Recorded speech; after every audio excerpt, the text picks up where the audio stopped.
Bonjour tout le monde et bienvenue sur le re-upload de la dernière vidéo, parce que le son était quand même vachement mal égalisé et vous êtes pas fait prier pour me le faire remarquer. Comme ce commentaire par exemple. T'as vraiment un son de merde, gros con. Tiens d'ailleurs, je vais lui mettre un petit like. Et puis bon, ça me permet aussi de rajouter des nanas à la vidéo. Bon allez, je vous laisse en profiter, moi je retourne à l'apéro. J'ai une bière qui m'attend. Ouais, parce que là, on t'attend, hein.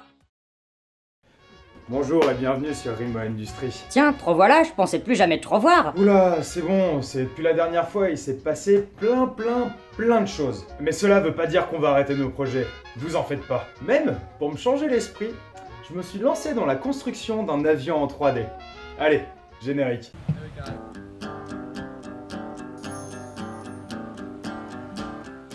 Depuis le premier jour que j'ai reçu une imprimante 3D, j'ai toujours voulu réaliser un avion. En taille réelle? Non, pas en taille réelle, en modélisme, mais qui volerait vraiment. Et t'es sûr qu'il va voler? T'en fais pas pour les calculs, je les ai demandés à David. À qui? Bon, est-ce que vous avez déjà vu un fantôme? Vous pouvez m'affirmer que ça clignote pas? En fait, j'aurais peut-être pas dû. Bref, j'ai longtemps hésité à faire le P-38 Lightning. Un avion mais magnifique, mais on va dire qui est assez dur pour une première réalisation. Mais du coup, je me suis tourné vers mon second choix. Ceux qui ont déjà passé plusieurs hivers le reconnaîtront. Il était la vedette dans Les Têtes Brûlées. Je vous ai choisi à cause de votre manque d'intelligence, de vos condamnations, et parce que vous êtes les seuls pilotes disponibles.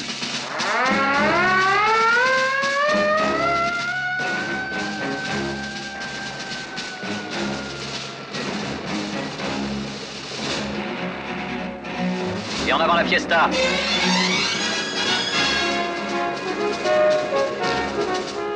Piloté par le célèbre Papy Boyington, le Corsair F4.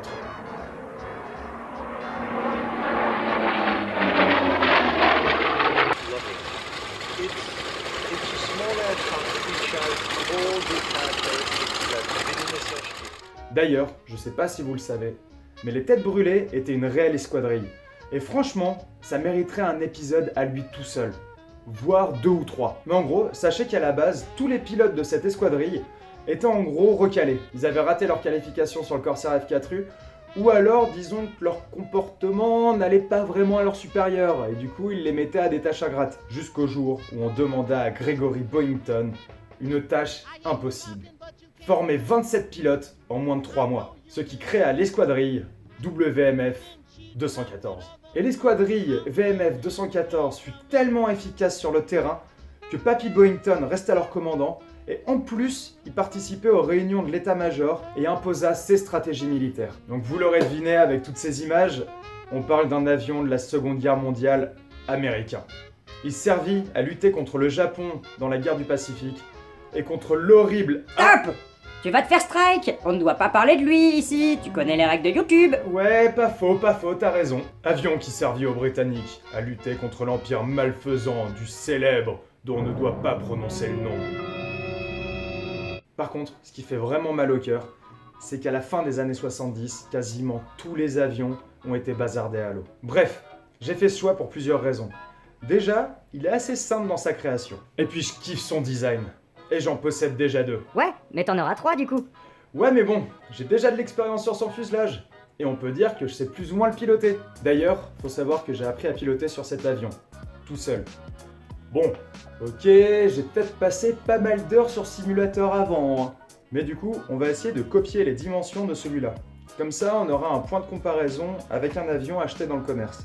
Alors tout commence par le téléchargement de fichiers de l'avion sur internet, histoire qu'on se fasse pas trop chier à devoir prendre toutes les mesures et à devoir tout rapporter. D'autres se sont déjà fait chier à notre place, pourquoi s'emmerderait? Mais bon, faut reconnaître que c'était pas forcément une très bonne idée, vous comprendrez plus tard dans la vidéo. Donc en gros, j'ai téléchargé 3-4 fichiers, je les ai un petit peu comparés, tout ça, pour choisir le meilleur, l'histoire qu'on parte sur des bonnes bases. Une fois notre modèle choisi, on le met à la bonne échelle. Puis on passe à la modélisation. Mais avant, il y a une tâche horriblement compliquée. C'est prendre votre souris et aller vous abonner, histoire de soutenir mon travail. Et là, la modélisation a été très longue. C'était un modèle fait pour la vidéo, pas pour l'impression. Du coup, il répondait à certaines caractéristiques et pas à d'autres. En gros, des parties qui devaient être collées ensemble ne l'étaient pas, et des parties qui étaient collées ensemble devaient être séparées. Mais surtout, il y avait 2 points vraiment chiants. Le premier, c'est en gros l'épaisseur des pièces. Faut savoir que les parties du fuselage avaient une épaisseur de même pas un cheveu. Résultat, quand j'envoyais les pièces dans l'imprimante ne reconnaissait rien et elle ne voulait rien imprimer. Du coup, première chose à faire, commencer à tout épaissir de 2 mm. Mais c'est là que le deuxième point vient vraiment faire chier. Certaines faces étaient inversées. Et quand on essayait de les coller, ça faisait des choses complètement shadock, comme sur cette image. Ah oui, effectivement, c'est chiant. Mais bon, on fait avec, on trouve des solutions et on avance. Et à la fin, on se retrouve avec ça. Il faut savoir qu'il est entièrement démontable. En gros, l'arrière et l'avant de l'avion peuvent se séparer à l'aide d'une seule vis. Les ailes se séparent aussi du fuselage et elles sont maintenues par 4 vis. Je sais, j'aurais dû en mettre 2, je ferai ça plus tard, mais là j'ai la flemme. Et les ailes se détachent aussi en 3 morceaux. Aussi, la dérive et la profondeur sont maintenues au fuselage arrière par 3 vis. Ok, toutes ces vis, ça fait beaucoup de poids en plus. Par contre, ça rajoute une facilité dans sa reconstruction après un crash. Comme ça, en gros, on peut refaire juste une petite partie de pièce sans avoir à en refaire énormément. Bien entendu, le capot se sépare aussi du fuselage et aussi le support moteur, comme ça on peut changer de moteur facilement. Une fois que tout est réalisé, on fait chauffer l'imprimante, on met le filament correspondant et on lance toutes les pièces. Et donc voilà, on se retrouve avec pas mal de pièces qu'il faut assembler ensemble. Donc tout consiste à coller les différents blocs ensemble sans oublier les choses qu'il y a à faire pour certains blocs. Comme par exemple rajouter les écrous dans les ailes. Parce que c'est 2 pièces qui vont sceller ces écrous. C'est écrous qui servent à bien maintenir. Par contre, si on oublie de les mettre avant de coller, c'est fini. D'ailleurs, il faut savoir qu'au début, je mettais pas trop de colle. Je mettais en compression et j'essuyais la colle qui débordait. Pas très bonne idée. En gros, il vaut mieux mettre énormément de colle, bien mettre en compression l'histoire de bien faire déborder de tous les côtés. On laisse sécher comme ça et après on prend une lame de cutter et on coupe ce qui dépasse. Ça fait très propre, ça fait carrément mieux le travail. Et aussi, on fait bien gaffe à mettre la charnière dans les gouvernes des ailes. D'ailleurs, pour ces gouvernes, j'ai mis un filament en métal pour faire la charnière. Comme elles sont scellées, il fallait être sûr que ça ne casse pas. Par contre, pour les profondeurs, on peut voir que j'ai mis juste un filament 3D, comme elles peuvent se changer facilement, et essayer de faire le moins de poids possible. C'est juste un filament de ma bobine que j'ai pris, que j'ai coupé comme ça, quoi. Et pour la dérive ici, comme la dérive et la roulette de queue sont reliées ensemble sur le même axe, j'ai utilisé de la corde à piano que j'ai un peu taraudée pour pouvoir maintenir avec des vis pour être sûr que ce soit bien aligné et qu'il n'y ait pas de problème.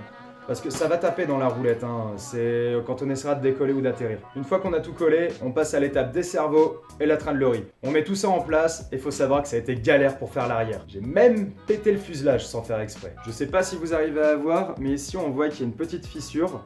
Donc en fait j'ai juste recollé en mettant un petit peu de colle à l'intérieur avec 1 ou 2 brins de filament 3D que j'ai coupé sur la bobine. Ça fait bien le taf. Mais bon, j'avais la flemme de réimprimer tout le bloc arrière. Bref, une fois tout ça fait, on assemble toutes les parties ensemble. Et voilà, on se retrouve avec l'avion fini. Faut savoir que je vais pas vraiment encore donner de nom, il a juste un nom de code qui est le R11. C'est un nom particulièrement pourri, si vous en avez en tête, n'hésitez pas à les mettre dans les commentaires. Pareil pour la navette, je suis vraiment nul dans les noms, j'aime pas ça, ça me fait chier. Moi je préfère les construire. Faut savoir que je lui ai juste modélisé des trains d'atterrissage en très vite F. J'aurais préféré des trains avec des amortisseurs et une meilleure roulette de queue. Mais j'ai fait ça en vitesse pour pouvoir faire des tests au moins.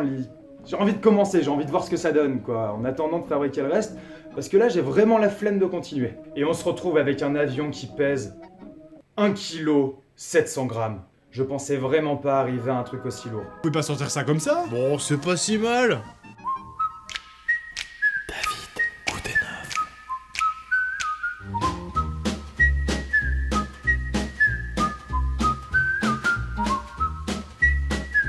David Goodenough. Aussi, il faut savoir que j'ai dû rajouter 500 grammes à l'avant de l'avion pour l'équilibrer. Et là, il semble vraiment lourd. Du coup, j'ai décidé de lui acheter un deuxième moteur, carrément plus puissant que celui de base. En fait, le moteur que je comptais mettre de base, c'est un moteur que j'avais déjà chez moi, ce qui était plus ou moins simple, parce que j'en avais déjà en stock, avec quelques ESC, mais il semble un peu fébrile, franchement, pour le poids de l'avion, ça va pas le faire. Au dernier test que j'ai fait, le SC, il a carrément chauffé, c'était pas good, quoi, c'était vraiment pas bon.